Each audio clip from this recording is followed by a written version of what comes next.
technology pa rin, okay? Okay. So you all know, specifically, what? Editing, yes, it's China. Okay, very good. Okay, you will know. So tama yun yung medicine, it's in China. Okay, so development of science in Asia. Asia, though, we all know that it's one of the biggest continents in the world and the home of many ancient civilizations. And um, it is a host to many Okay, so cultural this is Living Information Technology Era, Lesson 7. So let's start. There are 31, so there are 30 people. Kita niyo ang screen? Yes po, Yes, sir. sir. So, Yes. this is lesson 7. So, for the lesson 7, we will tackle information as a resource, information economics, information overload. And for this topic, so I will ask you to answer this one. Identify a game you are familiar with or have played online either on PC or mobile. And add a game poster, explain briefly the mechanics of the game and reason why you like this game or familiar with the game. Okay? So I'll be posting for quiz 7 for where you can submit your activity. So in the lesson proper, so information as a resource, so information, facts about something or someone that are provided or learned. Now, data are considered facts, therefore, it is process data. So are considered as information. So information is considered as organizational resources. So information is considered expandable. So expandable siya in a way that for a student, example for a student, if you're a first year, so you will have your grades for the first year, then second, huh? Ano man?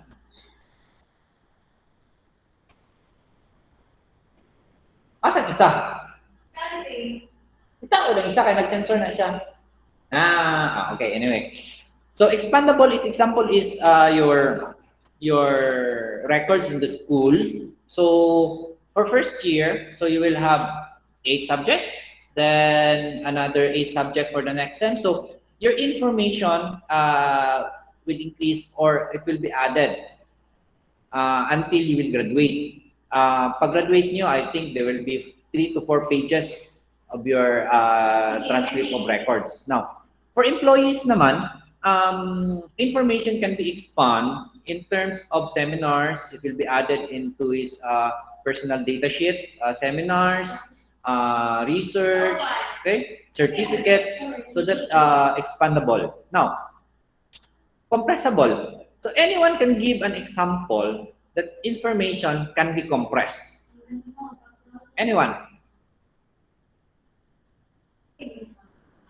Yoo-hoo!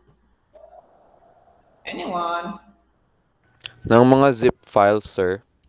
Not particularly that one. Other examples? Torrent, sir, pwede. No, not torrent. Another one. Another idea. JPEG images, sir. Not particularly in size. Not particularly in size ang pinapag-usapan natin. Another idea pa. How about PowerPoint presentation po? PowerPoint presentation, yes, pwede siya. Kasi, example, this one, you can compress your information or your ideas or the content of the book, then you can elaborate only which is needed for the particular topic. Pwede yun siya. Another example, sino yun? April po, sir. Salera. Okay. Another example, sino pa? PDF po, sir. PDF, particularly what kind of PDF, what kind of information it is, what particular that make it compressible, parang ganon. Para bang you can create a summary of the information. So ano pa? Anong example?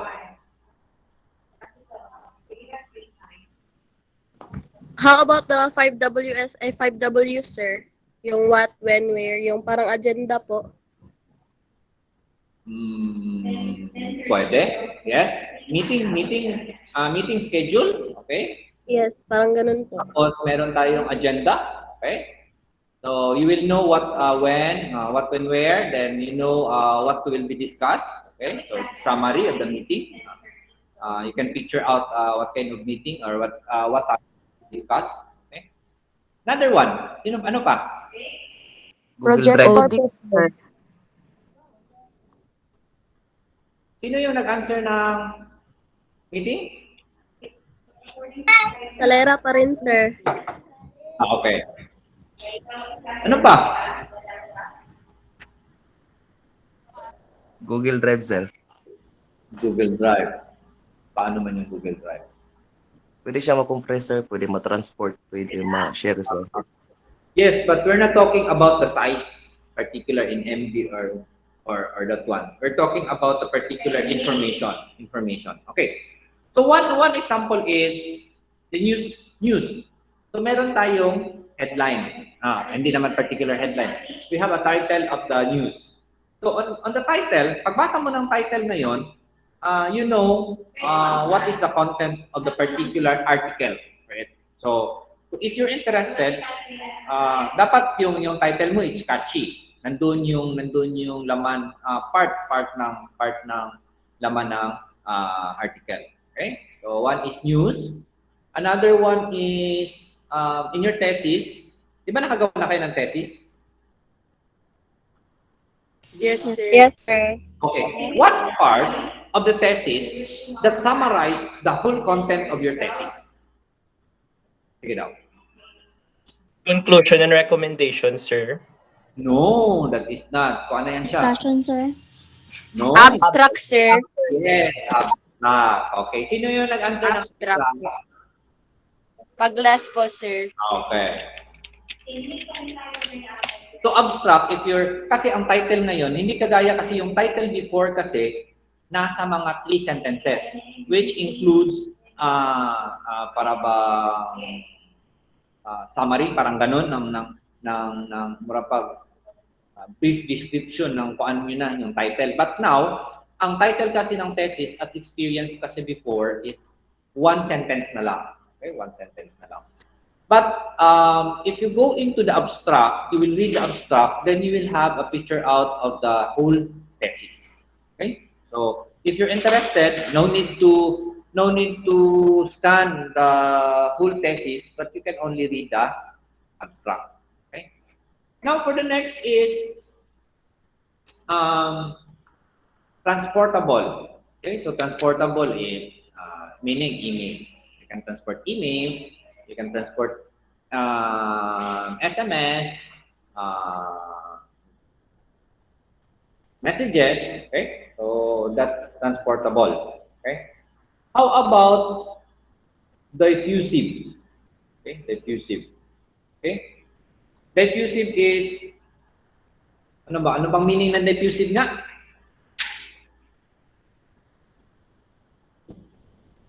Wala. Diffusive is in a description for information is either or a rumor or a gossip, parang ganun. So information can be true or false, parang ganun. So there is a chance that you can get an information which is false and pwede rin true. Okay? Shareable. Okay? Shareable is para bang ano tong shareable? Kung mag-post yung isa, tapos nakita doon sa wall niya, i-share naman niya. Okay? Or I will upload the video at the YouTube, then I can have the link, then post the link, then that particular video can be shared. Okay? Accessible to others which have or can be searched or merong link. Okay? So that is considered na resources yung information natin.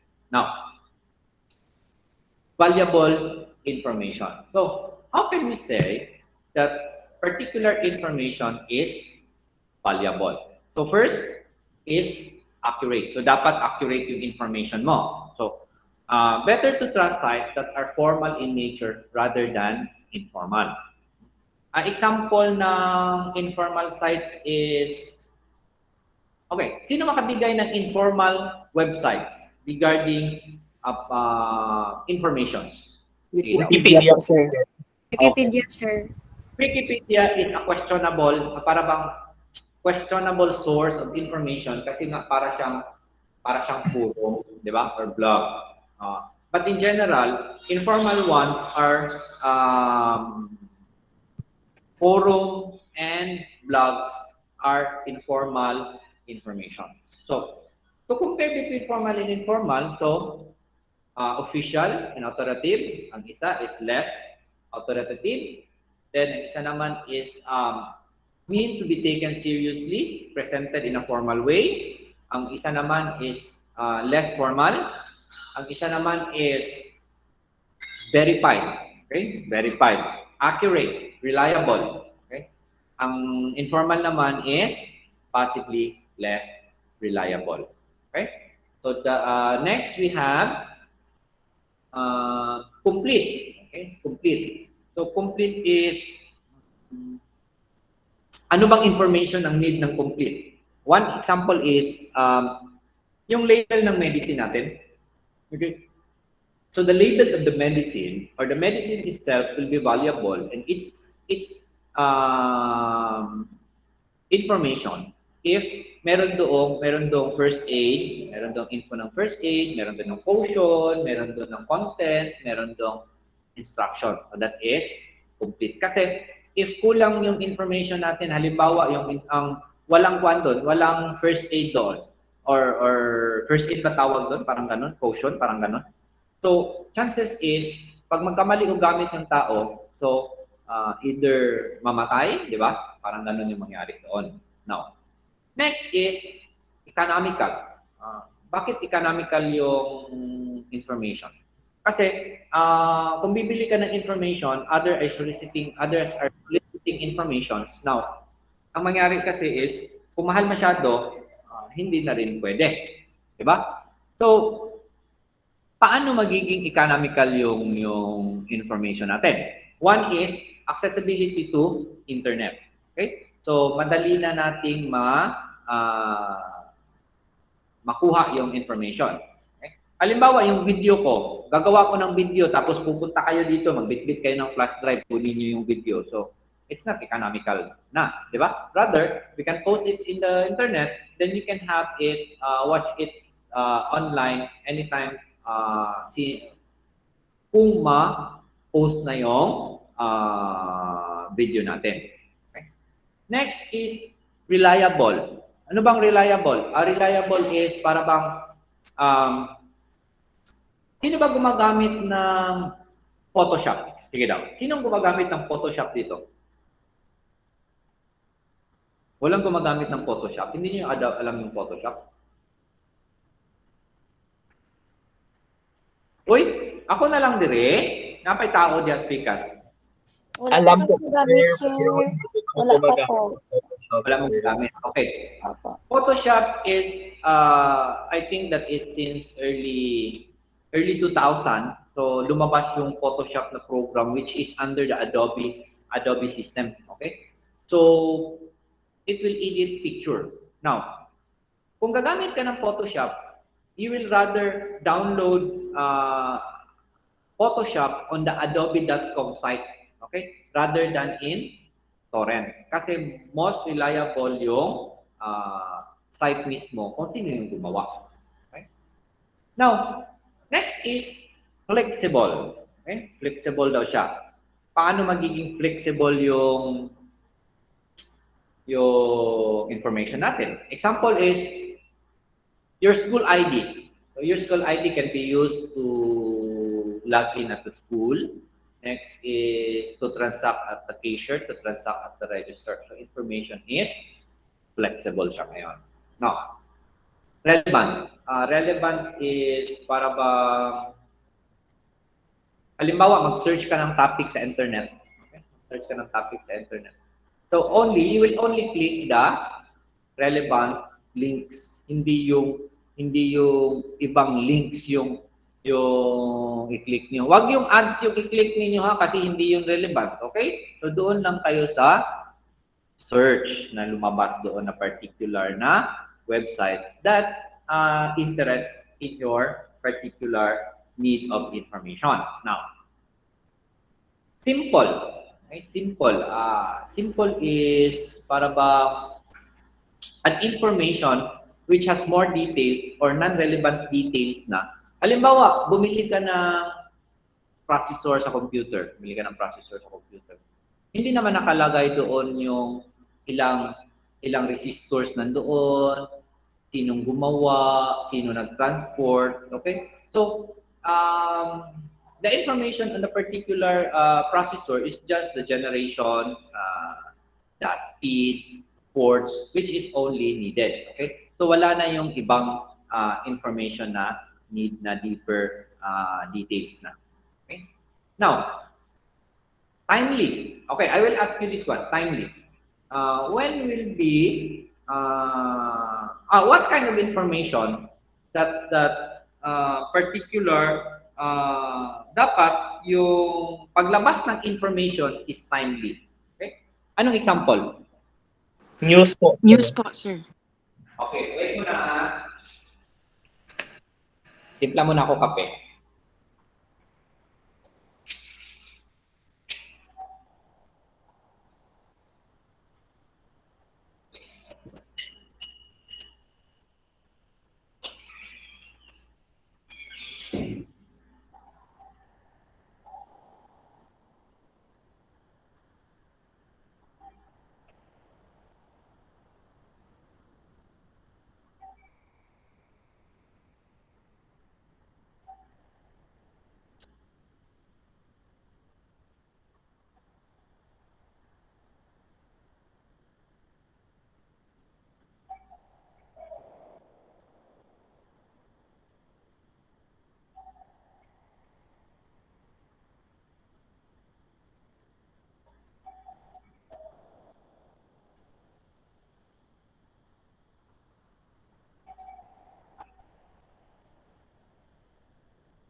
Sama ko.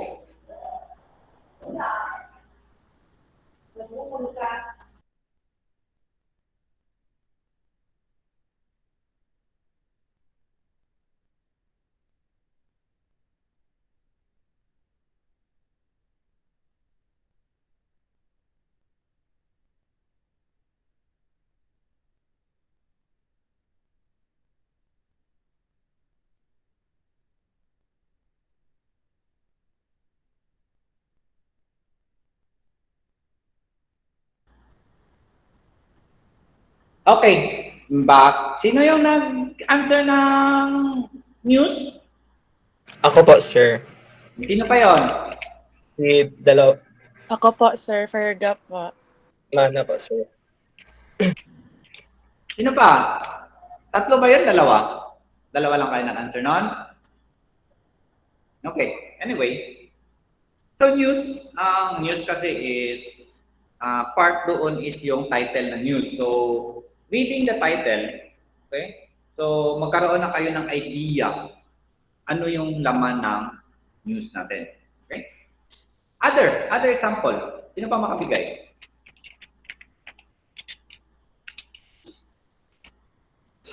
Wala na? Stock market rate, sir. Sa ano? Ano, sir? Ano yung market? Exchange rate, sir. Stock market. Okay. So, exchange rate. Siyempre, kung bibili ka ng stocks, hindi mo titingnan yung a month ago na stocks, di ba, na price niya. So, Opo, you will opo. update, di ba? You need to update, okay? Next is, possible is forecasting. So, forecasting is weather, pwede rin ng weather. Kasi naman, pag mag-travel ka, especially on uh, halimbawa, motorcycle. Tapos, tingnan mo yung weather mo ngayon, kung ano yung weather dun sa particular route mo. So, pag merong high chances of rain, 90% chances of rain on all routes. So, hindi ka mag-travel ngayon. Okay? So, that is one of the example of information which is valuable, is dapat timely siya. Okay? Next is verifiable. Okay. Anyone can have an example of an information that is verifiable.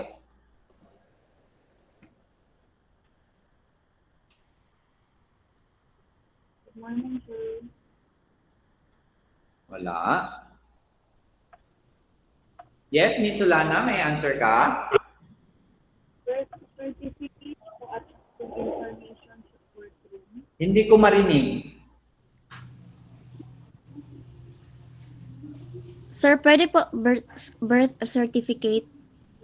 Birth certificate, verifiable. Pwede. Paano ba siya? Pwede. Birth certificate, mga credentials. Okay, mga credentials. Kasi ma-verify mo doon sa particular office sino yung nag-supply ng information. Okay? Another one. Verifiable. Voter certification, sir. Yes. Identification and certificates. Another type na panpon. Example. Logging in with your Gmail, sir? No. Kasi ang verifiable kasi na kuha natin is para bang you can validate the particular information that is true. Okay? True. Halimbawa, meron kang ID sa, halimbawa, example kanina, meron kang ID sa KDCI. So, pwede ako tumawag sa KDCI na ito ba si Juan is student ninyo or employee ninyo. So, ganon. Meron siyang verification. Okay? So, we can link the information in a particular to verify that the information is true. Okay? So, another example. QR code, sir. License, sir. QR code, sir. No, not particular. How about sa ano, sir, kanang sa courtroom, sir, kanang mga verifiable na evidence, sir, nga ginahatag, good, sir? Anong tawag dito? Exhibit 1A? Parang ganon? Yes, sir, parang ganun, sir. Exhibit Yung mga 1, backup na evidence po. I think that is certified naman yung mga ganon, mga certificate. It is certified through copy. But, ang experience ko naman yan is, you can mark it as authentic. Pwede naman yan, di ba? But, in some particular reasons, records, okay, tama? Records can be verified or verified na yan siya eh. Para bang, halimbawa, we can have, later on in your part, if you're going out, you need your record to be red ribbon. Okay? Red ribbon meaning i-verify na yung record ninyo. So records is already verified na. Okay? So yung atin is you can link an information on the particulars na to contest that is true. Okay? Another example pa. CCTV footage, sir. Pwede po. Postal ID, sir. CCTV footage is paano naman yan siya eh para bang totoo na yan siya. So no need to verify that one kasi nakuha na sa akto, parang ganon. Okay, so one example it is verifiable is di ba gawa kayo ng thesis? Doon sa thesis, meron kayong code. Then sa code, dugtungan ninyo ng author, and year. So meaning, that particular quote is written by the particular author. If you will go onto your references and find that book, so you can verify that particular quote is written by the particular author. Okay, so verifiable. You can link the information who made it or it is true or not. Parang ganun yun siya. Okay? How about, next tayo, how about accessible? Ano naman yung information which is accessible? Yung mga Yes, text, sir. Audio. image, video, or Audio, videos. mga text, sir. Text. Mga ganun. Video, sir. Oh. Electronic documents, sir. Online resources din po. Okay. One particular example is if you have an information on your credit card, meaning your credit card can be used anywhere. Okay? So accessible yun siya. So pag swipe mo, meaning makita doon sa particular store yung information mo, then you can charge the makita yung limit ka ba, nakaabot ka na ba limit, naka ba kayo available. Okay, so information must be accessible. But in other countries kasi, para bang they can bring without money na, di ba? Wala na silang pera dadalhin pag maglabas sila kasi everything is electronic. So, any of your banking informations can be accessible by any stores. Ganon yung example natin sa accessibility ng information natin. Okay? Okay, lastly is, so anyone can give an example of secure information. Mga Password, passwords sir. in network login, sir. Okay, password. Another one. Encryption, User's sir. ID. User's ID, sir. User ID, sir.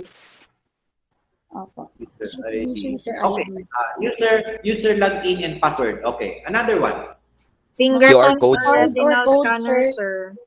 QR code. Ano Mga pa? password. Mga passwords or Fingerprint. code, sir. Para ma-access ang isa ka building.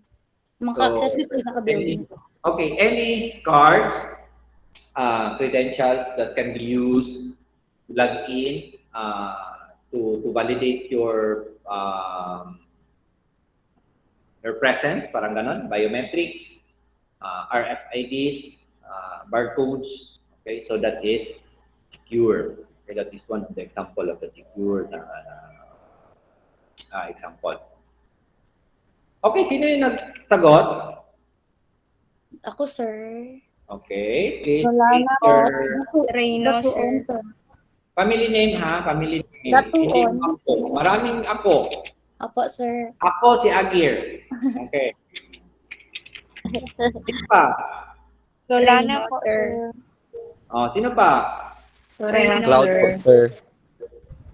Sino pa? Salera. Cloud po, sir. Korea, sir. Ano? Reyno, sir. Reyno. Marag daghan na akong nalista. Marag nalista na ako. Korea, sir. Okay, done? Done. Okay. Now, so let's continue. Now, information as a resource, how can we value information? How can we value information? So information is considered valuable mainly for business. Business purposes, as businesses depend on to produce quality products and services. So valuable information help managers make good decision, which is why valuable or useful information is called knowledge. Now, information and resource has 4 characteristics, mainly. So, ginawa ko ni 2004, meaning this particular ito na information, ang characteristics ng information can be verified. That is written by weekly and is I don't know anong book yung ginamit niya or ng sulat by 2004. Now, one characteristic of information is has 0 marginal cost. So, marginal cost is, ano bang marginal cost? Ano bang marginal pala? Anong meaning ng marginal? Marginal. Ang relate siya sa situated nga edge of margin or something, sir. Marginal, para bang Minimal or barely enough, sir. Barely enough, sir. Pwede siguro yun. Minimal or bare enough. Parang ganon. Kasi, the explanation here is, if you produce movies, it will cost millions. Okay? But reproducing or yung sa video, yung dati, yung mga DVDs or reproducing the particular movie, compared to its cost is negligible. Okay? Negligible na yun kasi maliit na masyado. Okay? So, information must have zero marginal cost. Halimbawa, sa thesis ninyo, yung paggawa niyo ng thesis is, it will cost, hindi naman siguro time, but it will cost, hindi naman money siguro, but it will cost time. Pero, if you print another copy, negligible na yun kasi paggawa mo pa lang ng thesis, it will make you months to make it. But making another copy will take only minutes, di ba?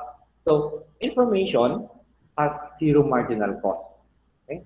Now, non-dry values. Paano to? Para bang, in a movie kasi, if magkaroon tayo ng release date, okay? Pag release ng movie, they can release it simultaneously nationwide, meaning they can have it in Davao, Cebu, okay?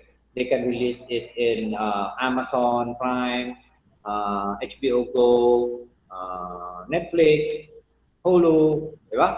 So, non-reviewers, so meaning lahat ng audience, type of audience, sino ba yun? Moviegoers ba siya na doon sa cinema? So, accessible yung movie natin. Okay? Sinabi dito is non-exclusive. Okay? Non-exclusive. Paano naman yung non-exclusive? Halimbawa,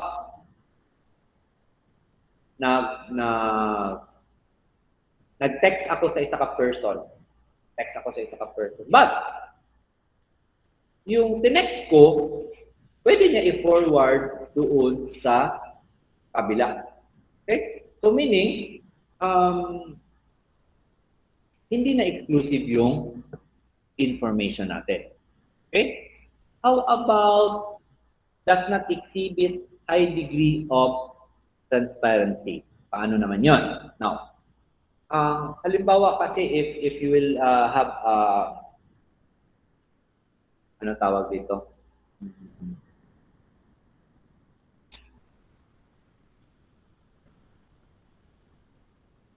Halimbawa trainings. So ang trainings naman is dapat yung materials mo will be given, parang ganon. So hindi masyado anong tawag dito? Yung documents mo. Okay? So in trainings kasi, so will you take siguro one day of training. Okay? So you will have the trainers resources for the particular training. Okay? Next is information economics. Okay? So information in economics, a good is considered to be an experienced good if a consumer must experience it to value it. Information treated differently. So, since it is not the asset that provides value in today's economy, what provides value is the information about the asset. Kasi naman, if you will buy a dress, so you need to try it, di ba? Para magkaroon, ay fit siya, ay maganda siya. To value the goods, so you can buy it. But in compared to information kasi, hindi mo yun siya matry. Okay? So what are the strategies that producers or manufacturers to have reluctant to the other people so that they can purchase your information? So strategies to overcome customer reluctance to purchase information. So one is Pros and previews, brandings, and reputation. Okay? So, sa previews is applicable in, one is movies. Okay? So, they will have an advertisement of the trailer of the movie. Okay? How about branding? Anong alam yung brand? Halimbawa, sige daw. Brand. Example ng brand. Brand ng ano po, sir? Any brand. Pen shop, sir. Gucci, Okay. sir. Yes. Chanel, sir. Wow. Huawei. Vivo, Wow, sir. eh. So, example, iPhone, sir. okay, si iPhone. Halimbawa, si iPhone. Nag-release siya ng 13. Okay? So, lumabas yung 13, since it's experience mo yung 12 or experience mo yung 11, the possibility is bibili ka ng particular brand. Okay? Others is, halimbawa, pen shop. Okay? So, punta ka ng Quezano, bibili ka ng pen shop.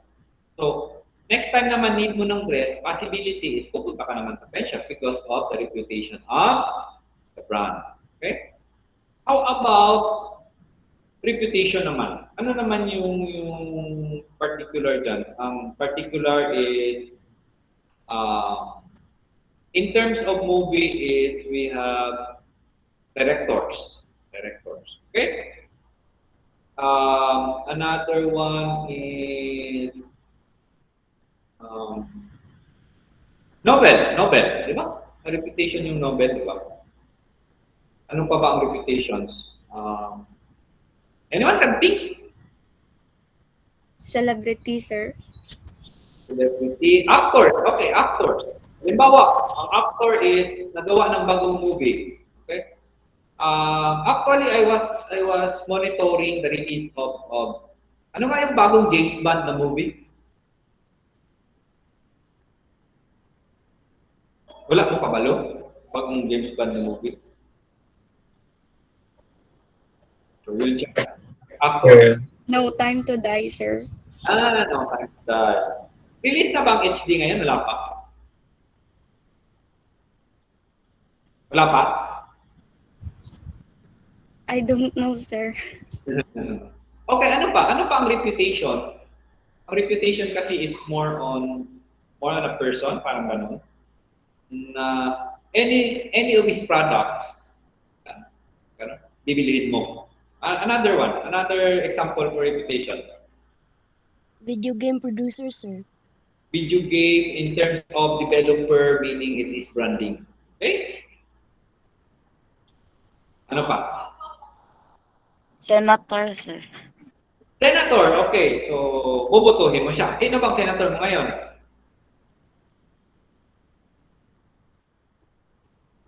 Presidente. Sinong presidente nyo?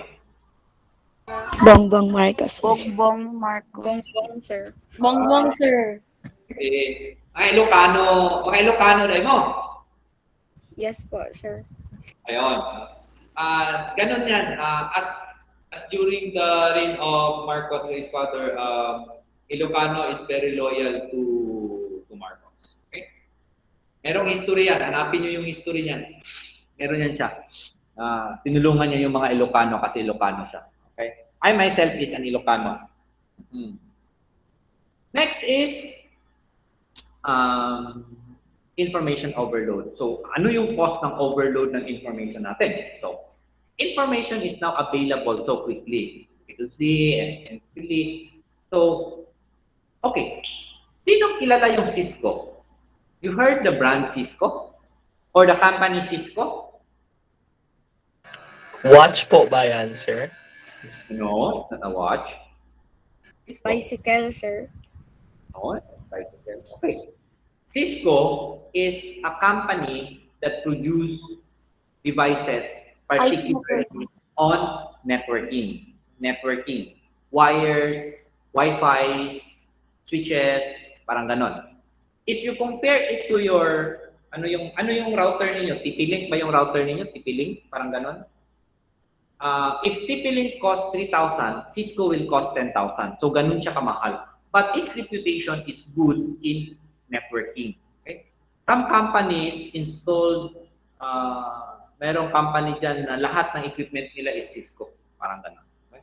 But reliable, siguro, particularly ang price naman is mahal, but well, its reputation is maganda doon in terms of networking. So, Cisco conducted a study, okay, in 2016. So, sabi nila, by 2016 daw, magkaroon tayo ng 1.1 zettabytes ng data per year. Okay? Now, on 2019, yung global traffic ng internet natin is 2 zettabytes. So, ano kalaki yung zettabytes? Okay? If you have 1 terabyte of hard disk, okay? 1 terabyte of hard disk, you will have 1 billion of it. Okay? 1 billion, 1 terabyte of hard disk, yun yung buong traffic na dumaan sa internet as of 2019. So, ganun kalaki yung traffic natin. Okay? Now, information is produced at rapidly increasing rate due to the following reason. Duplication, okay? And transmission of information. So, madali na lang mag-duplicate, mag-share, madali na rin yung regarding doon sa pagbigay, di ba? Pagbigay mo ng information doon, you can text, you can chat, you can email, you can share. Okay? Increase in communication method is, ang increase ng communication method is, it's not just computer PC that you can browse the internet, pwede na ring smartphones and tablet. Okay? Next is broad archives of historical information. Anong example nito? Paano nag-cost yung growth ng archives natin to have an information overload? Anyone can elaborate the reason? Sige daw. Anyone? Ano nga yung question, sir? Anong question? Information overload, di ba? So one reason for information overload is the broad archives of historical information. So anong example nito? Or you can elaborate the reason behind this one.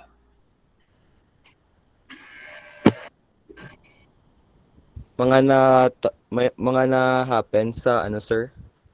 Internationally and also nationally, sir. In terms of information and archiving, anong nangyari doon? Paano nila ginawa 'yon? Or anong relate noon? In terms of information, anong example diyan? Or how can you Sir, records, sir. ano? Records po. Yes, records. So ano yung records natin ngayon? Ano nangyari sa mga records natin ngayon? Sir, It's, provide ng evidence, sir.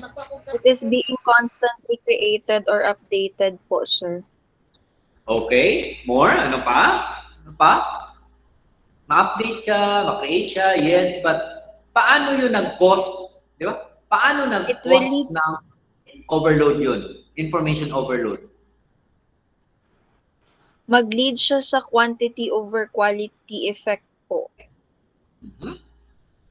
Quality, quantity, hindi masyado related sa... I mean, is information overload, yung pinag-usapan natin is... Yes, sir. For example, sir, ng mga books and references na, for example, university archives na gina-preserve nila yung materials, then other students will use that as a tool for them to have informations po, sir. Particularly, malapit ka na, you can archive you can archive the book digitally and access it online. So yun siya, nag-cause ng information overload. Kasi yung mga archives natin, ginawa nila digitally. Ngayon, yung availability ng information ngayon is magiging online na. So it adds or it contribute into the information overload. Nagkaroon na ng malaking bandwidth yung ginagawa. Kasi halimbawa, if you will access, di ba mayroon naman tayong e-book sa e-book sa library, di ba? So no need to go to the library. You can access the e-books, then you can have it anywhere. Okay? So yun siya. Another one is Other companies is making their records digital, same sa library. Nagkaroon sila ng digital archiving, which is pinapasa nila online. Okay? Um, ano pa? Yung pa natin, yung bills natin, di ba? Some bills are ginawa na nilang paperless. Okay? So nagiging paperless na yung transactions natin. So it's one of the costs, okay, of information overload. So meron tayong 3 reasons. Duplication, next is marami na tayong kasing devices. The next is maraming nag-digitalize ng record. So that is the 3 reasons why nagkaroon tayo ng information overload. So next, saan to galing? Parang ganun. Saan to galing? Sino? Kanino? So where does all this information come from? Who and where are these producers and consumers? Okay. Now, sabi dito, more than half the world now uses the internet. Okay, meron ng access sa internet. So, from 7 billion, parang ganun, from 7 billion, there are 4.8 billion internet users. Okay? Then it's increasing every year 7%. If you will go to Qatar and United Arab Emirates, then 99% of the population uses internet. Now, ay hindi rin patalo yung Pilipino. Sabi dito, Filipinos spend an average of 4 hours per day in social media. Okay, so totoo ba yan? Nag-spend kayo ng 4 hours sa social media lang?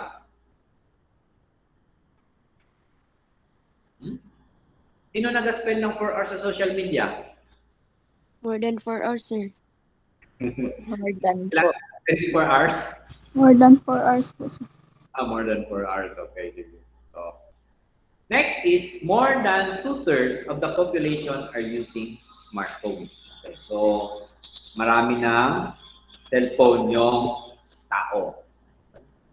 Next is more than half of the web traffic come from mobile phone. So, hindi lang doon sa mobile phone, hindi lang sa PC yung traffic natin ng internet, but meron na din doon sa mobile phone. Then, more than 60% of the mobile connection are broadband. So broadband is, ngayon na, mayroon na silang introduction na bago. It's 5G. 5G na. So, it will be faster. No? 1 in 5 shop online in the past 30 days.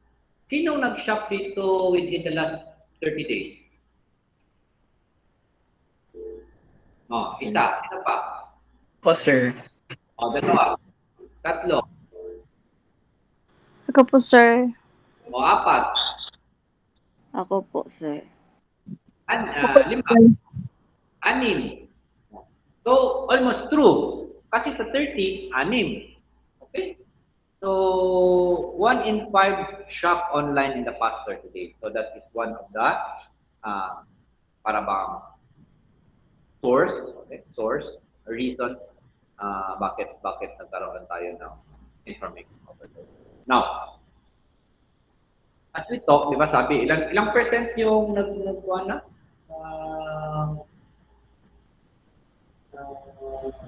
Sabi yan, more than half of the web traffic. Okay? So, here comes since nagkaroon tayo ng maraming users sa mobile phone, so nagkaroon na po ng mobile social media and mobile commerce. Ano yung commerce? Anong meaning ng commerce? Para sa mga business transactions, sir. Business, Like, sir. Shopee, Caption, or Lazada. to pay and sell. Parang ganun, to pay and sell. Parang ganun. Okay. So, social media and commerce. Yung nagkaroon ng access din ng mobile phone. So nowadays, people can access internet services without the need for computers. This connectivity has paved the way to 2 new scenarios in communication. So nagkaroon tayo ng mobile, social media, and m-commerce. Di ba dati e-commerce yan? So ngayon, tawag na sila ng m-commerce. Now, industries that are now embracing m-commerce financial services. Financial services is banks, insurance, parang ganon. Mobile ticketing. Okay, so I think meron pa ba yung PAL sa Kwan, Gaisano? Buhay pa bang PAL na ticketing sa Gaisano? Parang hindi ko nakita. Okay? So, kasi most of the people access or buy tickets online. Okay? They book their tickets online, their travels. Okay? Services and details. So, services and details is Shopee, Lazada, Alibaba, Amazon. Ano pa? Ano pa bang malalaking company? Amazon is saan based ang Amazon? eBay, sir. US, sir. eBay. Saan based ang eBay? Hello? US din, sir. Ang US din ata. Alibaba. US. Alibaba, China. China. Okay. Lazada. China. Asia. Saan ang Lazada? Southeast Asia, sir. Yes. Southeast Asia. Okay. Shopee. Southeast Asia. China. Singapore. Shopee ba is Singapore o Philippines? Philippines po. Yes. Okay. Po, sir. Philippines. So Philippines, sir. others is nandun sa Facebook. Yung others, yung maliliit is nasa Facebook nagbebenta. Okay? So that is service and retail. Okay? I think that's all for our lesson. Okay? So I'll be posting quiz 7 for where you can submit it in Google Forms. Okay?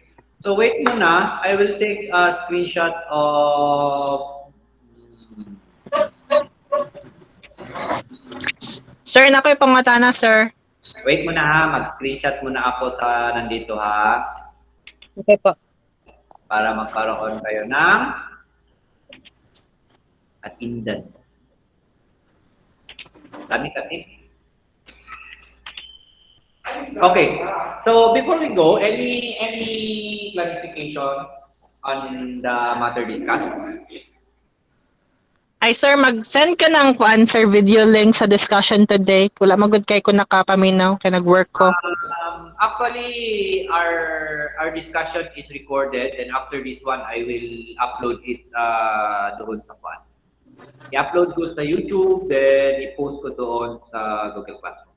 Okay po. Thank you, sir. Welcome. Under clarification?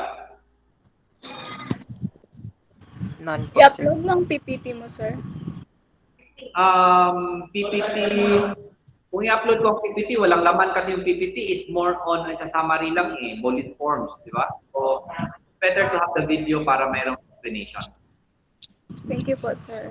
Okay. Another, meron pa? None, sir. Wala na? Wala na po. Okay, so that's all. Good day, everyone. Good day, sir. Thank you, sir. Thank you, sir. Bye-bye. Thank you, sir. Have a good Thank you, sir. Thank you, sir. Thank you, sir. Please, everyone leave so I can end the call and I can compile the video. Thank you. Palitog mani. Kumusta second dose?